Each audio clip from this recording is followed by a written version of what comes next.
ലോറിക്ക് വേണ്ടിയിട്ടാണ് അവിടെ മീൻസ് അർജുനെ കിട്ടിക്കഴിഞ്ഞാൽ എല്ലാം നിർത്തുന്ന അന്ന് മുതൽ മൂപ്പര് പറയുന്ന ഒരു സംഭവമാണ്. പക്ഷെ ഇപ്പോഴും നിർത്തുന്നില്ല. ഒരു പബ്ലിസിറ്റിക്ക് വേണ്ടിയിട്ട് ഇപ്പോഴും ചൂഷണം ചെയ്യുന്നു.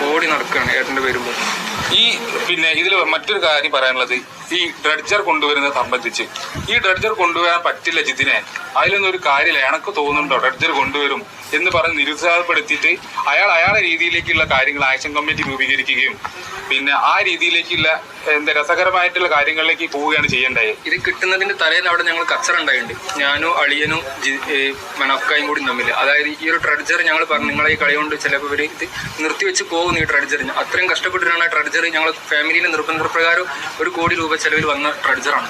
അപ്പോൾ അത് നിർത്തി പോകുമ്പോൾ അതിനുള്ള സങ്കടം ഞങ്ങൾക്കറിയാം. കാരണം ഏട്ടനെ കിട്ടാനുള്ള ലാസ്റ്റ് ഓപ്ഷനാണ്.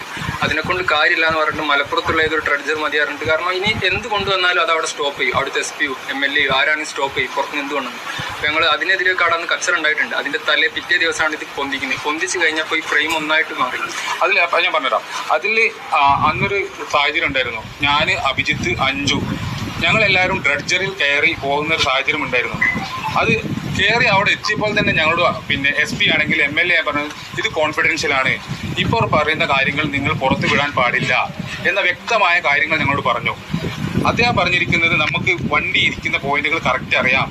ഈ പറഞ്ഞ ഇന്ദ്രപാലൻ സാർ പറഞ്ഞ CP2 എന്ന പോയിന്റിൽ ഈ വണ്ടിയുണ്ട്, അല്ലെങ്കിൽ അവിടെ തന്നെയാണ് ഇതിന്റെ ഏറ്റവും കൂടുതൽ സാധ്യത. എന്നിരുന്നാലും കൂടിയിട്ടും മറ്റ് കേന്ദ്രങ്ങൾ നമ്മൾ ആദ്യം ഒരു പ്രാഥമിക തിരച്ചിൽ നമ്മൾ നടത്തും. മറ്റ് 3-4 പോയിന്റുകൾ പ്രാഥമികമായി നടത്തും. വരും ദിവസങ്ങളിൽ ആ 3-4 പോയിന്റുകളിലേക്ക് നമ്മൾ ഒരു തെരച്ചിൽ നടത്തും. കാരണം എന്താണെന്ന് വെച്ചാൽ ആ പോയിന്റ് നമുക്കുണ്ട്, അവിടെ കുറച്ച് ആഴം കൂടുതലുണ്ടായിരുന്നു. ഇപ്പോൾ അർജുൻ്റെ വണ്ടി കണ്ടെത്തിയ സ്ഥലത്ത് അപ്പോൾ അത് വൈകുന്നേരങ്ങളിൽ മാത്രമായിരുന്നു, അവിടെ വേലി ഇറക്ക സമയത്ത് മാത്രമായിരുന്നു അവിടെ ഒരു തിരച്ചിൽ സാധ്യമാകുക. അതുകൊണ്ട് തന്നെ അവിടുത്തെ എടുക്കാൻ സാധ്യമായ മണ്ണുകളെല്ലാം അവർ നീക്കി കഴിഞ്ഞിട്ടുണ്ടായിരുന്നു. എന്നിരുന്നാൽ കൂടിയിട്ട് ആ മറ്റ് മാർക്ക് ചെയ്ത പോയിന്റിലേക്ക് കേന്ദ്രീകരിച്ചുള്ള തിരച്ചിൽ അവർ തുടങ്ങും. പക്ഷേ നമ്മുടെ യഥാർത്ഥ പോയിന്റ് ഇവിടെയല്ല, അവിടെയാണ് എന്നുള്ള വ്യക്തമായ പിക്ചർ നമുക്ക് തന്നു കഴിഞ്ഞിട്ടുണ്ടായിരുന്നു.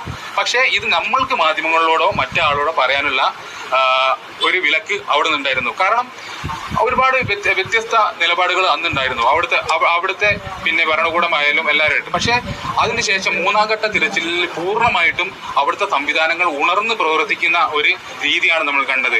അപ്പോൾ അവരെ വിശ്വാസത്തിൽ എടുത്തുകൊണ്ട് മുന്നോട്ട് പോകുക എന്നല്ലാതെ മറ്റൊരു ഓപ്ഷൻ നമുക്കുണ്ടായിരുന്നില്ല. അവർ പറയുന്ന കാര്യത്തിൽ ഞങ്ങൾ യോജിച്ച് നിന്നു, ഞങ്ങൾ കുടുംബം ഒരുമിച്ച് യോജിച്ച് നടന്നു.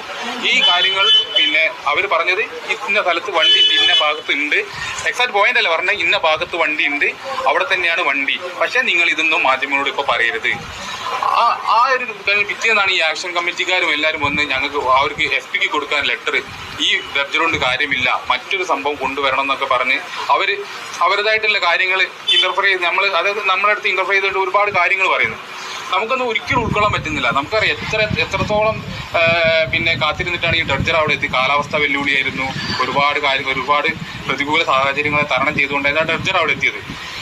ആ ഡ്രഡ്ജർ എത്തുന്നതിൽ രാഘവേട്ടനാണെങ്കിലും AK1 KC1 ഇവർക്കെല്ലാം അറിയാം അതിന്റെ എത്രത്തോളം ത്യാഗം സഹിച്ചിട്ടാണ് അവിടെ എത്തിയതെന്നുള്ളത്.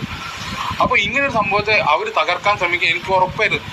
അന്ന് ഡ്രഡ്ജറിൽ കയറ്റി വന്നപ്പം ഞങ്ങളോട് SP MLA പറഞ്ഞ കാര്യമുണ്ട്, നിങ്ങൾ മനാഫിനെതിരെ എനിക്ക് റിട്ടേൺ കംപ്ലൈന്റ് തരൂ, അദ്ദേഹം ഇതിനെല്ലാം വഴി തിരിച്ചു വിടുന്നുണ്ട്, 5 മിനിറ്റ് കൊണ്ട് ഞങ്ങൾ അദ്ദേഹത്തെ ഇവിടെ തുരത്താം. പക്ഷേ ഞങ്ങളത് ചെയ്തില്ല. അത് ചെയ്യല്ലേ ഇനി ഞങ്ങളത് ചെയ്തില്ല. ഞങ്ങളിപ്പോൾ പറഞ്ഞ SP കാർവാർ SP MLA രണ്ടുപേരും ഞങ്ങളോട് പറഞ്ഞ കാര്യമാണ്. പക്ഷേ നമ്മൾ അതിന് കൂട്ടുനിന്നില്ല. കാരണം നമ്മളങ്ങനെ ഒരിക്കലും ചെയ്യില്ല.